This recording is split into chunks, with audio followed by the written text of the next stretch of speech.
आप प्लीज बने रहेगा हमारे साथ शोएब सिद्दीकी जी हैं, मेरे आज के सबसे पसंदीदा गेस्ट शोएब सिद्दीकी जी, द जिहादी शोएब सिद्दीकी हमारे साथ हैं, उनसे हम बातचीत करेंगे।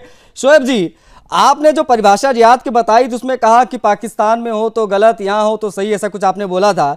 ये जिहाद गिरगिट है क्या, कोई जो रंग बदलता रहता है अपने अपने हिसाब से?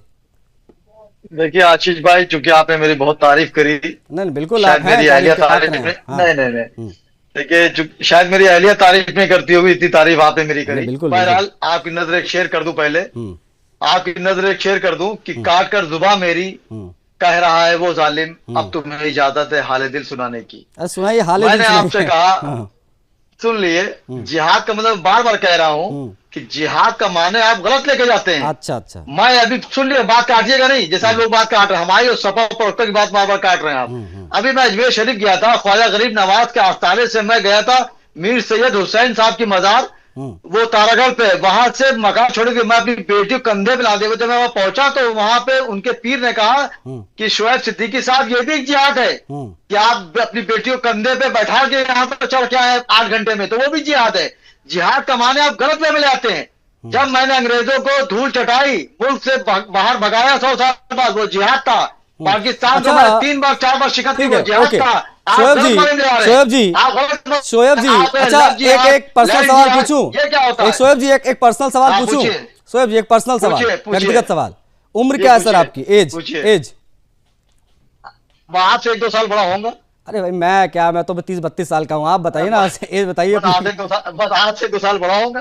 ठीक है, चलिए मान लीजिए, अरे मान लीजिए आप 35-40 के बीच के होंगे, ठीक है, मान लिया, आप बहुत यंग दिख रहे हैं। इन 35-40 साल के एज में आपने अब तक अपने जीवन में कौन कौन से जिहाद किए हैं, जरा बता दीजिए, क्या एक्सपीरियंस आपका रहा जिहाद का?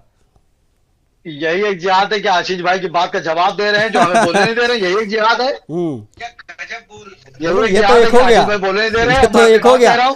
और मैं आपसे कह रहा हूँ, चलिए ये मुल्क आशीष भाई संविधान चलता है, शोएब सिद्दीकी हो या आशीष हो, अगर गलत जाएंगे उनको बख्शा नहीं जाएगा। लेकिन मेरी हमेशा मुल्क के वजीर आजम थे और मुख्यमंत्री से गुजारिश रही कि निष्पक्ष जांच हो, जो दोषी हो उसको सजा दी जाए, जो निर्दोष हो उसको छोड़ दिया जाए। मैं मंत्री साहब का एक बयान की मुखालफत करता हूँ, जो उन्होंने सुप्रीम कोर्ट पे उंगली उठाई, वो मंत्री है उसमें, लेकिन जिहाद का जुमला था। आप ही के डिबेट पे 2 दिन से डिबेट चल रही है कि साहब का जिहाद का मतलब ये था, उन्होंने खुद भी बात कहा कि मेरे जिहाद के मतलब को दूसरे रूप में ले गया। मैंने आपसे कहा 2-2 4, आप कह रहे नहीं शोएब साहब 3 और 1 4। तो ये चीज सलीम वास्तिक जी, शोएब सिद्दीकी को आपने बहुत गंभीरता से सुना, आप मुस्कुरा भी रहे थे, कुछ कहना चाहेंगे शोएब सिद्दीकी जी की बातों को सुनकर? तो प्लीज, दर्शक सुनना चाहता है।